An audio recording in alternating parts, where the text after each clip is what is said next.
vamos a essa matéria do jornal New York Post, um artigo publicado com base em supostos e-mails vazados que mostrariam ali que Hunter Biden, o filho do candidato democrata à presidência dos Estados Unidos, o Joe Biden, havia feito tráfico de influência em 2015, conectando uma empresa ucraniana de gás com o seu pai, então vice-presidente dos Estados Unidos.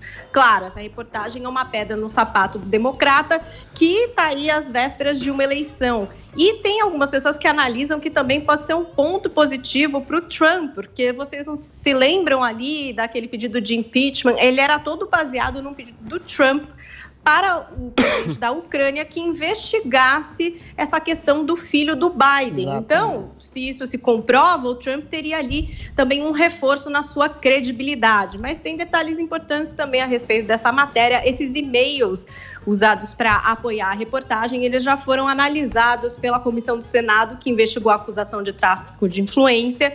E apesar de toda essa polêmica que começou já faz tempo a respeito do Hunter Biden, a Ucrânia nunca encontrou indícios de irregularidade. No próprio processo de impeachment, os republicanos interrogaram sobre esse assunto testemunhas familiarizadas com as relações Estados Unidos e Ucrânia, e nenhuma declarou conhecer qualquer ação ilegal do ex-vice-presidente Biden para ajudar o filho. A questão dos democratas é por que esses e-mails reapareceram agora em uma matéria jornalística? E aí a gente tem esse desenrolar nas redes sociais, Facebook e Twitter, tomando medidas para limitar o alcance da matéria, mesmo antes de checar, né?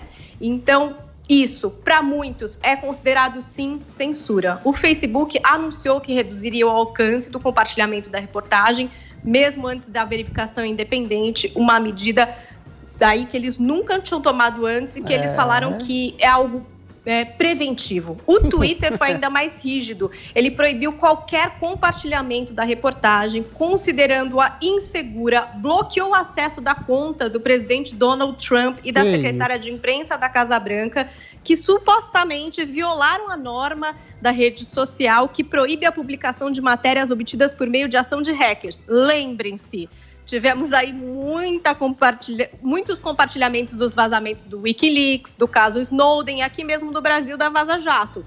Então, tá um pouco confuso, para dizer o mínimo, essa atitude do Twitter. Então, a gente está aí nessa questão. Muitos cobram que Twitter, Facebook e Google tenham atitudes dentro ali das suas redes para coibir o que, por exemplo, já foi identificado como uma manipulação estrangeira nas eleições presidenciais de 2016. Só que aí falta transparência e eles mesmos rompendo com as suas normas internas para fazer com que essa matéria não circulasse. Para muitos, censura. Muito bem. Jodriles, eu queria muito ouvir vocês, mas eu não quero ouvir muito vocês. Então vocês precisam ser bem controlados, tá? Porque a gente tem uma outra pauta bombástica ainda neste programa. Vou começar pelo Adriles. Tá lá, vamos lá. O filho do Biden, vou falar da matéria específica, era um Zé Ninguém. Expulso do exército porque era um cheirador de cocaína, era um loser total. De repente, vira um dos conselheiros de companhias de energia da Ucrânia, da China. Tudo indica por influência do seu querido pai, que era então vice-presidente na administração Obama. Em um vídeo, o Biden é pego, de alguma forma, chantageando as autoridades da Ucrânia, dizendo que não vai dar ajuda se o procurador do caso, né, desse caso meio turvo, da interferência do Hunter Biden nas empresas. E aí vem o Twitter e censura qualquer tipo de manifestação a esse respeito. Olha, o CEO do Twitter é um homem que faz doações contínuas há décadas ao Partido Democrata. Estou dizendo isso que ele não é idôneo por causa disso? Não. Mas o que aconteceu nesse caso foi um caso de censura prévia, de censura preventiva, de uma matéria legítima, pode até ter equívocos, de um jornal.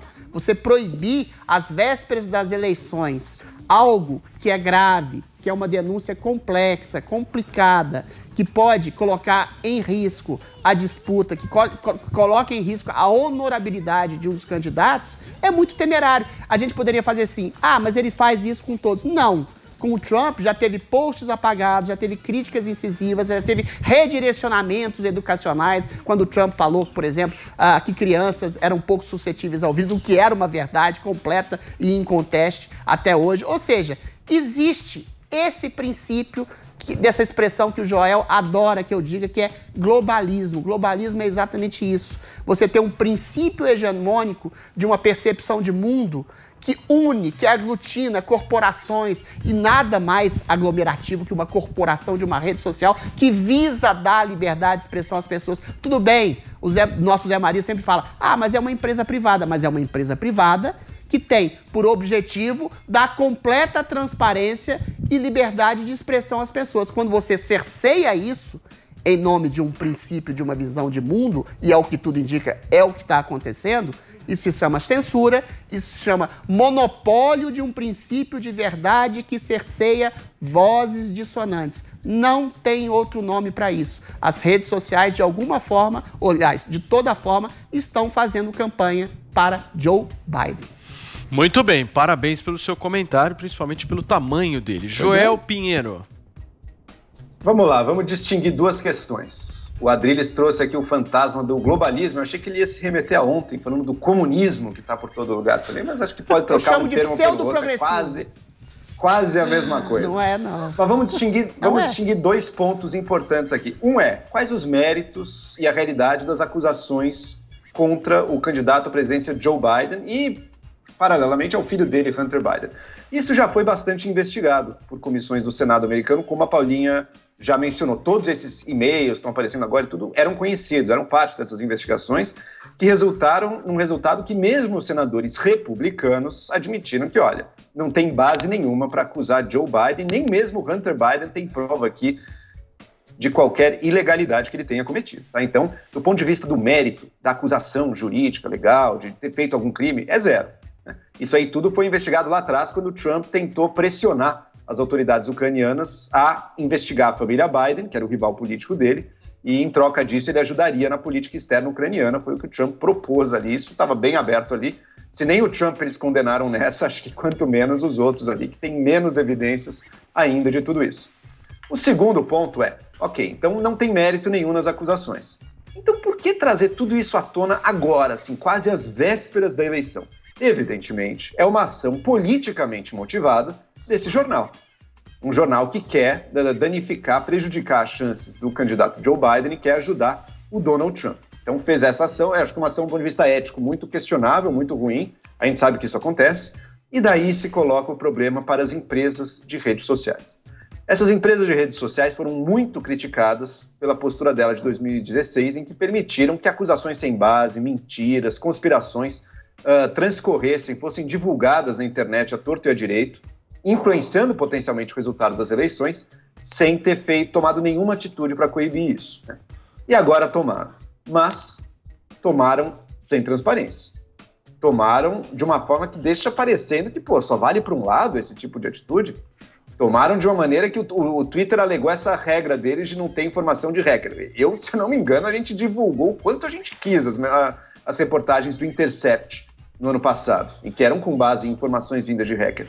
Então, quando é feito de forma pouco transparente, cria-se essa impressão fortíssima, que não duvido possa até ter méritos, de que a aplicação dessa regra agora, dessa limitação de alcance, ou até proibir o compartilhamento, seja, sim, bastante enviesado politicamente. Isso é gravíssimo para as empresas de redes sociais. Elas não podem ter um viés político desses. O que elas têm que fazer, e que eu acho que seria razoável, é vamos criar uma regra. Agora, faltando um mês para as eleições, bomba eleitoral que chega com acusações, seja para que lado for, a gente vai ter essa medida, essa limitação, aquilo lá. Acho que se criar-se uma regra assim e aplicá-la de forma isonômica, sempre que acontecer isso, perfeito. Agora, da forma que foi feita, não, tá muito estranho, tem áreas sim de censura que, já que é contra o candidato Biden, a gente vai limitar, mas se fosse contra o Trump meio que vale tudo. Isso é gravíssimo para as empresas de rede social fazerem. Mas repito, do ponto de vista do mérito das acusações contra o Biden, não tem absolutamente nada. Isso é uma ação de uma imprensa marrom tentando ajudar o Trump. Perfeito.